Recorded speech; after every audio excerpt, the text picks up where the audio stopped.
Hello everyone. तो दोस्तों SSC CGL tyre 2 यानी कि मेंस का एग्ज़ाम आप कुछ भी कह लीजिए, इसके सारे के सारे शिफ्ट के सारे दिन के एग्ज़ाम्स ख़त्म हो चुके हैं। एंड अगर पेपर की बात की जाए ना तो दोस्तों पेपर ना हर लेवल का यानी कि हर एक जो शिफ्ट में आया था, हर एक दिन जो पेपर आया था बहुत सिंपल था। कोई हार्ड पेपर इतना नहीं था कि आप लोग जाएंगे तो सिर्फ और सिर्फ ज़्यादा से ज़्यादा 100 या फिर 90 क्वेश्चन करके आएंगे। दोस्तों हर किसी ने 120 प्लस क्वेश्चन किए और मोस्ट ऑफ द पीपल ने तो दोस्तों 130 प्लस, यानी कि समझ रहे हो आप जितने क्वेश्चंस आए थे अपार्ट फ्रॉम द कंप्यूटर। मैं कंप्यूटर की बात नहीं कर रहा हूँ क्योंकि कंप्यूटर सिर्फ और सिर्फ क्वालिफाइंग इन नेचर है।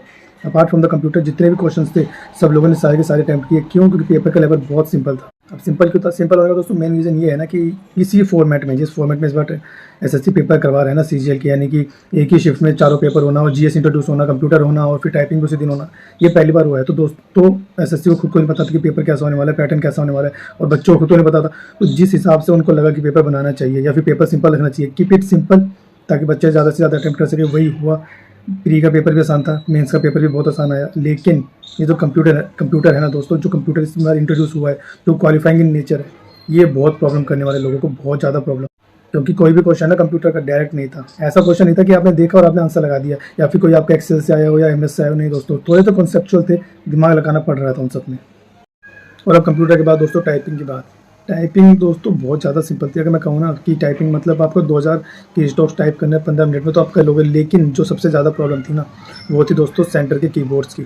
मेरा सेंटर जो था वो भटिंडा पड़ा था, भटिंडा यानी कि पंजाब में। और जो वहाँ के कीबोर्ड थे ना दोस्तों इतने ज़्यादा टाइट थे, क्या बताऊँ। मैंने खुद ने 8 बार कंप्लेंट की कीबोर्ड बदलने की, और फिर मेरे कंप्लेंट करने के बाद कई लोग वो भी कंप्लेंट करने लगे कि कीबोर्ड टाइट है, कीज दब नहीं रही है, बहुत दिक्कत होने वाली है, आगे कुछ करो कुछ करो।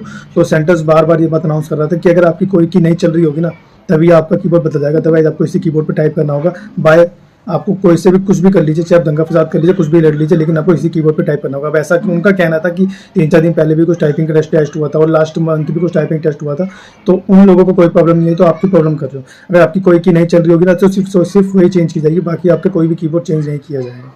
तो इसके बाद ना कई सारे बच्चे हताश हो गए। उन्होंने कहा यार अब कीबोर्ड तो चेंज होना नहीं है, इसी कीबोर्ड से करो जो भी करना है, कुछ नहीं होने वाला, कुछ नहीं कर सकता कोई भी। अब इसके बाद कीबोर्ड बहुत टाइट था यार, बहुत ज़्यादा टाइट था। लेकिन फिर भी मतलब आप समझ नहीं रहे हो, मतलब दबा दबा के ना ठोक ठोक के काम करना पड़ रहा था उस कीबोर्ड से, ऐसी हालत थी। तो अगर ये तो 2000 की स्टॉक से अगर 10 मिनट में करने होते ना दोस्तों, मैं कह रहा हूँ 90% बच्चे फेल होते इस टाइपिंग टेस्ट में। 90% से ज़्यादा बच्चे फेल हो जाते। क्यों नहीं दबता किसी से भी कीबोर्ड, बहुत सॉफ्ट की नहीं थी। जैसे दिल्ली के सेंटर्स में या फिर नोएडा के सेंटर्स में होती है ना, हमारे नोएडा के सेंटर्स में है और दिल्ली के भी सेंटर्स में है, वहाँ पर ऐसा बिल्कुल नहीं था, बहुत हार्ड कीज थी। सो दोस्तों ओवरऑल पेपर की अगर बात की जाए ना बहुत ज़्यादा सिंपल पेपर था, कोई इतना हार्ड नहीं था। क्वांट का सेक्शन यानी कि मैथ का सेक्शन दोस्तों सिंपल था, हल्का सा लेंथी मैं कह सकता हूँ, लेकिन फिर भी ठीक था। रीजनिंग का सेक्शन हल्का सा लेंथी, फिर भी ठीक ठाक था, अच्छा था, ईजी था। मतलब ये कहते हैं ईजी टू मॉडरेट था। और इंग्लिश दोस्तों हर बार की तरह जैसे आती इतना पहले के पैटर्न में होता था कि मेंस में इंग्लिश आ रही है बहुत सिंपल आ रही है, वैसी ही सिंपल इंग्लिश थी। कोई आपको इतना माथा पच्ची करने की जरूरत नहीं पड़ रही थी। हाँ जीएस का सेक्शन दोस्तों थोड़ा सा अब कह सकते हैं कि हल्का सा ऊपर था, उसका लेवल थोड़ा ऊपर मॉडरेट था उसका लेवल, क्योंकि अब आपने इंट्रोड्यूस किया है मेंस में जीएस, तो थोड़ा सा तो आपको लेवल ऊपर रखना पड़ेगा ना प्री से, तो वैसा ही था। बाकी ये चारों सेक्शन ऐसे थे। कंप्यूटर सेक्शन मैंने आपको बता दिया कैसा था, टाइपिंग मैंने आपको बता दी कैसी थी। और मैं कह रहा हूँ अगर बठिंडा के अलावा, क्योंकि बठिंडा सेक्शन थोड़ा सा वो खराब था यार, थोड़ा सा मतलब ठीक ठाक सेंटर नहीं था, तो मेरी रिक्वेस्ट है कि उस सेक्शन को थोड़ा ध्यान दिया जाए कि ये सेंटर कैसा है। और बाकी जैसे स्टेट्स में दूसरे सिटीज़ में लोगों के पढ़े थे उनके बारे में मुझे कुछ नहीं पता। मैंने अपने सेंटर में कम से कम 50 से 60 लोगों से बात की पेपर कैसा था, तो उन्होंने कहा ठीक ठाक था यार। मतलब 115, 20, 25 सब में ऐसे, ज़्यादातर बच्चों के 30 थे। मतलब मैंने 50-60 से बात की थी, तो 10-15 का मान लीजिए आपके ना, उन्होंने पूरे के पूरे अटैम्प्ट किए थे। 130 to 130 अटैम्प्ट किए थे।